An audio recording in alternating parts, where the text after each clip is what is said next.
Welcome to the Political Insider, channel where we look at what is on the political news. And right now there's been nothing as important as the Parliamentary ad hoc committee looking into the allegations made by Lieutenant General Nhlanhla Mkhwanazi in July.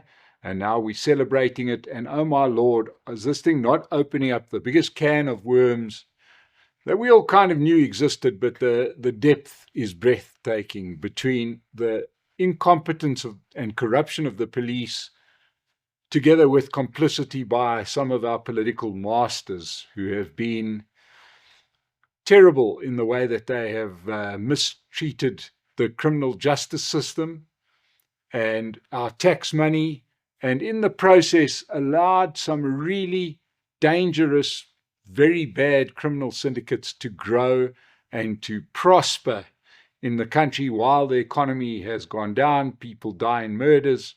The economy doesn't grow. It's a mess, and this is really at the heart of it all.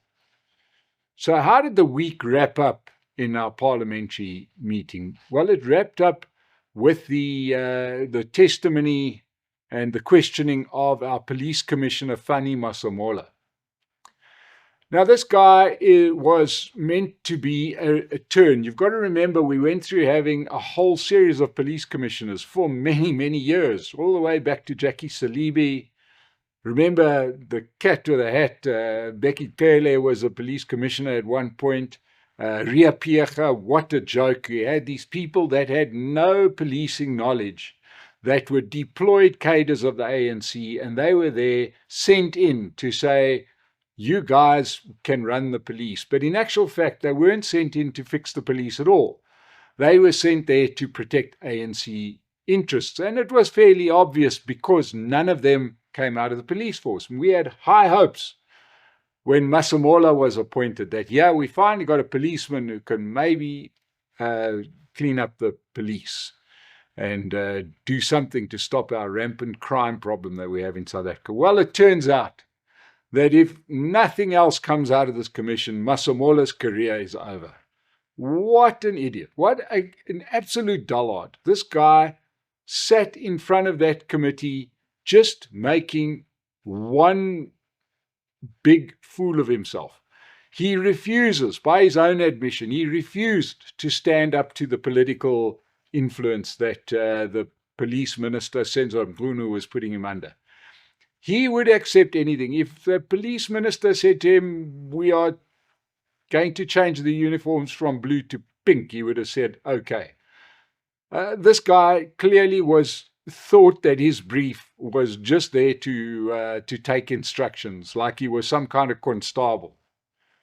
So he was questioned quite intently by many politicians on that committee who did a hell of a job. From Julius Malema to Glynis Breitenbach to Ashley Sauls, Ian Cameron, and so on. Why didn't you push back when the minister's giving you instructions that are not the minister's to give? And he sort of said, well, you know, the guy was kind of my boss, which is not true. The police commissioner's job is to run the police.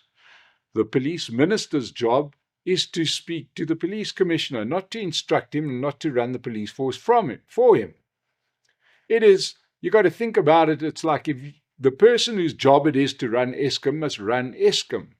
The person who is in Parliament is to oversee that and just find out what the hell's going on inside there and raise questions when it's not working properly. Instead, we've had successive police ministers who believed that it was their job to actually run the police force, and that was never, ever the case. So it led us to the disaster that we are now trying to unscramble with these successive commissions. He confirmed that this disbandment of this political killings task team, which sits at the heart of some of these allegations that were made, was only done. This famous letter that the minister, whose job it wasn't, sent this letter to the police commissioner saying, disband this thing immediately, not in time, disband it now. Okay, it wasn't his instruction to give, but yet the police commissioner accepted it. And that happened only after the arrest of Kat Matlala and Musi Molefe. So this thing is quite clearly done purely to protect people that were politically connected.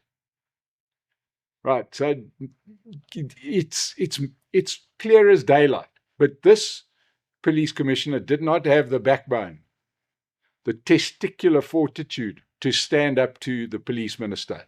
And that has become clear. And my Lord, we do not need another police commissioner as weak as this one. Masemola blamed everybody. Actual fact, you'll be surprised to hear that he even blamed you and I. He blamed social, what did he call them? Civil society. These are organizations that are out there that try and sort of hold government to account. They're not in parliament. They're not elected officials. He blamed them for not putting enough pressure. He blamed Parliament, even though Parliament didn't even know that this task team had been disbanded. He blamed them for not standing up to the police minister when they didn't even know it happened. This didn't happen in Parliament. This happened between, in Christmas and New Year, suddenly at the whim of the police minister. And he then blamed the public, saying it's the public's fault because if these were farm murders, the public would have made more noise about it. But instead it was drug syndicates, and we didn't even know this team had been disbanded until our friend Mkhwanazi said so on TV. So really a bad ending for the week, bad ending to the week for the police, and it's time that we get police that are prepared to do their work. However, there's always a however. This is South Africa. The Madlanga Commission has been on break for a week and a half. And in that time, some of the submissions, some of the paperwork, people have gone through the paperwork. And one of the things that's quite disturbing is that in the annexures about the PKTT, as it's called, is that this was a wonderful slush fund. Surprise, surprise. And in 3 years, they managed to work their way through 235 million rand of our tax money, while only achieving a 17% conviction rate. So even the good guys aren't that great in this country. They spent, this political killings task team, in 3 years, nearly 20 million rand for accommodation. They spent 16.4 million rand on overtime and 46 million rand on meals. An average of 300,000 rand per member. Now, I suppose when we look at the shape of some of our police, they can surely get through a couple of buckets quite easily by themselves. But it's that kind of thing where we've got to be so careful in South Africa, because even the guys who we think are the good guys are only good when you compare them to the bad guys. So this task team that also did vendettas, that also tried to discredit long-serving police and run political agendas. They weren't exactly the glittering example of what policing should be. And boy, they were very quick to spend our money. We've got to understand that the entire rot in the police service has to be sorted out from beginning to end. And just looking around, it looks like there's, we have a little bit of hope in Mkhwanazi.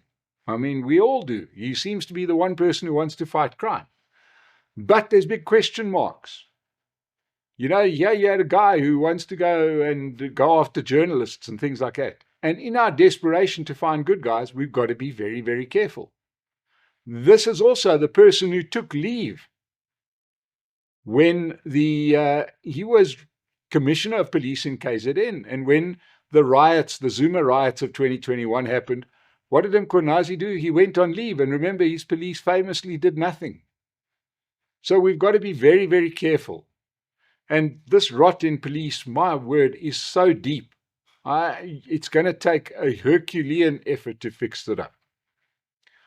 So what happens now with commissions? Well, both of them, it seems, want to now be done in secret. In camera, they call it. In other words, let's not have cameras. You know, nothing you ever hear from government is as it seems. It always is the opposite. Apparently, the information is way too sensitive for you and I. Now, I'm trying to work out what could be more sensitive than what we've heard already. We've heard that we've got a police minister who's compromised. We've got drug syndicates where one of the main operators of a syndicate is the president's former nephew. I'm trying to work out what is going to happen in camera that is so sensitive that we haven't heard before, unless it's going to be the names of politicians that come out. In which case, you don't have it in camera. You don't think it's going to be out in social media within 5.5 minutes. I just don't understand where we are in South Africa and what they're scared of.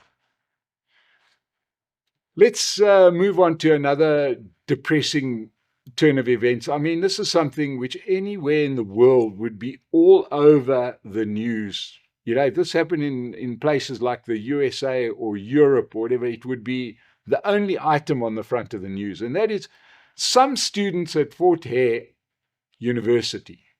This is now meant to be the cradle of excellence, Fort Hare, which has given us so many of our leaders, were unhappy with the management at Fort Hare, which seems to be highly compromised, poorly governed. There's leadership problems. There seems to be all sorts of problems at Fort Hare. So what did the students decide to do? They were angry. So they burnt down buildings. 500 million rands worth of damage. Why? These are the same students that are complaining about NSFAS, that they don't have enough money to study. They don't have accommodation. That there are not enough people being let into universities. So we go and burn down buildings. Where is the political leadership? Where is the president that stands up and says, enough of this? This is not the way we want to run a country. Oh, I forgot, of course, our president will be in some other country, right? Trying to solve somebody else's problems, trying to stop wars while his own citizens burn down universities. We really need to get our priorities right in South Africa. The police force should be restructured from the ground up using accepted international standards. Those consultants are available. Get them in. They won't even, countries that are successful won't even charge for that kind of service. Just bring those guys in and they will help us. But I fear that we've got so many compromised politicians that the last thing they want is a working police force, and the last thing they want is an educated population. That's why they're going to sit back, maybe pass the box of matches, because that's the way they got into power in the first place. Burn down Fort Hare University. That way we won't have enough intelligent people that will ever challenge the politicians. It's the old story all over again of how many failed states. That is the news today. We're not sure whether the commissions will have much to report on while they're held in camera, but the news will flow and we'll keep it coming to you. Remember, join us at our one-day summit, the State of the Nation Summit on the 13th of November, Prince Mashele, Frans Cronje, Davie Rood, and many others. Subscribe to The Political Insider, and we'll see you again soon. Thanks for joining me today.